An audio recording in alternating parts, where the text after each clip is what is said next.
تاریخ میں کچھ واقعات ایسے ہوتے ہیں جو وقت کے دھارے کو ہمیشہ کے لیے بدل دیتے ہیں۔ آج ہم کربلا کی جنگ کو سمجھنے کی کوشش کر رہے ہیں۔ یہ ایک ایسا تصادم تھا جس کی گونج صدیاں گزرنے کے بعد بھی آج تک پوری دنیا میں سنائی دیتی ہے۔ بہتر، یہ تعداد تھی حسین ابن علی کے ساتھیوں اور خاندان والوں کی۔ سوچیں، صرف ایک چھوٹا سا قافلہ جس میں جوان، بوڑھے اور یہاں تک کہ بچے بھی شامل تھے۔ اور ان کے مقابلے میں جو ابتدائی فوج انہیں روکنے کے لیے بھیجی گئی وہ 4000 سے بھی زیادہ تھی، اور بعد میں تو یہ تعداد اور بھی بڑھ گئی۔ مطلب ایک طرف مٹھی بھر لوگ اور دوسری طرف ہزاروں کا لشکر۔ تو سوال یہ ہے کہ سن 680 میں ایک تپتے ہوئے صحرا میں پیغمبر اسلام کے نواسے کو گھیر لیا گیا۔ آخر یہ نوبت آئی کیسے؟ اس سوال کا جواب جاننے کے لیے ہمیں تھوڑا ماضی میں جھانکنا ہوگا۔ اچھا، تو سب سے پہلے بات کرتے ہیں اس تصادم کی جو صحرا میں ہوا۔ ذرا منظر کو تصور میں لائیں۔ حسین ابن علی کا ایک چھوٹا سا کیمپ جس میں خواتین اور بچے بھی ہیں، اور وہ دریائے فرات کے پاس ایک بہت بڑی فوج کے گھیرے میں ہیں۔ ہر طرف سے ناکہ بندی، فرار کا کوئی راستہ ہی نہیں۔ تو یہ سب شروع کیسے ہوا؟ اس تصادم کی جڑیں سمجھنے کے لیے ہمیں تقریباً 20 سال پیچھے جانا پڑے گا، جہاں سے یہ پوری کہانی شروع ہوتی ہے، جانشینی کے ایک بحران سے۔ سن 661 کی بات ہے۔ پہلی مسلم خانہ جنگی کو ختم کرنے کے لیے حسن ابن علی اور امیر معاویہ کے درمیان ایک امن معاہدہ ہوا۔ اس معاہدے کی جو سب سے اہم شرط تھی وہ یہ تھی کہ امیر معاویہ اپنے بعد کسی کو اپنا جانشین نامزد نہیں کریں گے، بلکہ یہ فیصلہ امت کی مشاورت پر چھوڑا جائے گا۔ لیکن یہ امن، جیسا کہ اکثر ہوتا ہے، زیادہ دیر تک قائم نہ رہ سکا۔ اس ٹائم لائن سے دیکھیں کہ حالات کیسے بگڑے۔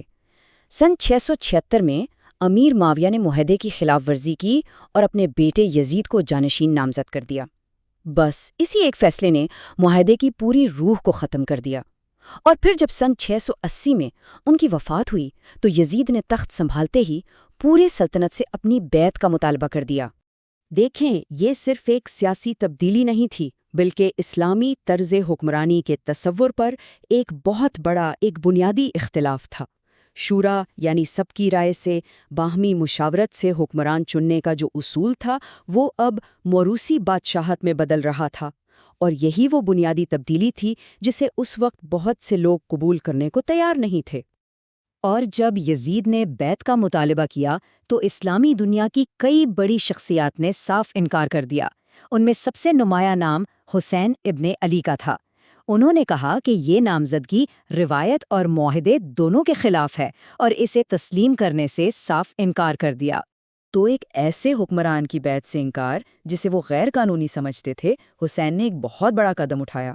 وہ اپنے اصولوں پر قائم رہے، اپنا آبائی شہر مدینہ چھوڑا اور مکہ کی طرف چلے گئے۔ مکہ میں قیام کے دوران انہیں عراق کے شہر کوفہ سے سینکڑوں خطوط ملے۔ کوفہ کے لوگ، جو ان کے والد کے پرانے حامی تھے، ان سے درخواستیں کر رہے تھے کہ وہ آئیں اور اموی حکومت کے خلاف ان کی قیادت کریں۔ ان دعوتوں کے جواب میں حسین اپنے خاندان اور کچھ ساتھیوں کے ساتھ کوفہ کے لیے روانہ ہو گئے، لیکن قسمت کو کچھ اور ہی منظور تھا۔ کوفہ پہنچنے سے پہلے ہی ان کے چھوٹے سے قافلے کو ایک بڑی اموی فوج نے راستے میں روک لیا اور انہیں زبردستی کربلا کے صحرائی میدان کی طرف موڑ دیا۔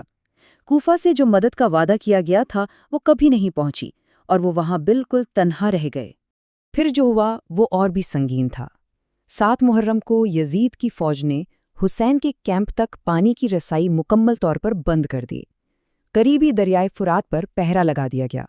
اس سے کیمپ میں موجود لوگوں، خاص طور پر بچوں کے لیے ایک شدید انسانی بحران پیدا ہو گیا، اور یہ محاصرہ صحرا کی جھلسا دینے والی گرمی میں 3 دن تک جاری رہا۔ مذاکرات ناکام ہونے کے بعد محرم کی 10ویں تاریخ کو، یعنی یوم عاشور، یہ محاذ آرائی اپنے المناک انجام کو پہنچ گئی۔ اب ذرا میدان جنگ میں دونوں طرف کی طاقت کا اندازہ لگائیے۔ ایک طرف حسین ابن علی، جن کے ساتھ صرف 72 کے قریب مرد تھے، اور دوسری طرف عمر ابن سعد کی قیادت میں ہزاروں کی فوج۔ طاقت کا توازن بالکل بھی نہیں تھا۔ اس موقع پر حسین سے منسوب ایک مشہور قول ان کے پورے موقف کو واضح کر دیتا ہے۔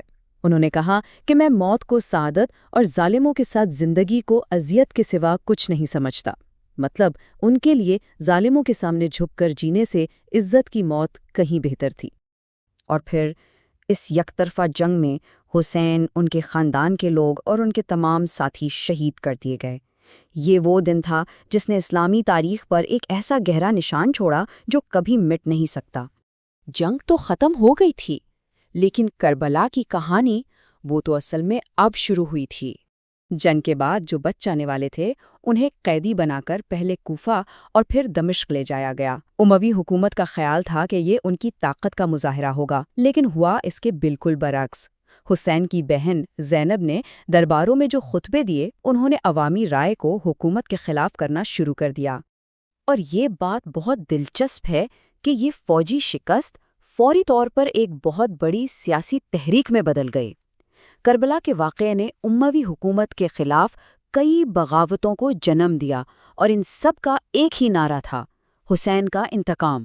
خاص طور پر شیعہ اسلام کے لیے یہ واقعہ ایک شکست نہیں بلکہ ایک بہت گہری اخلاقی فتح مانا جاتا ہے۔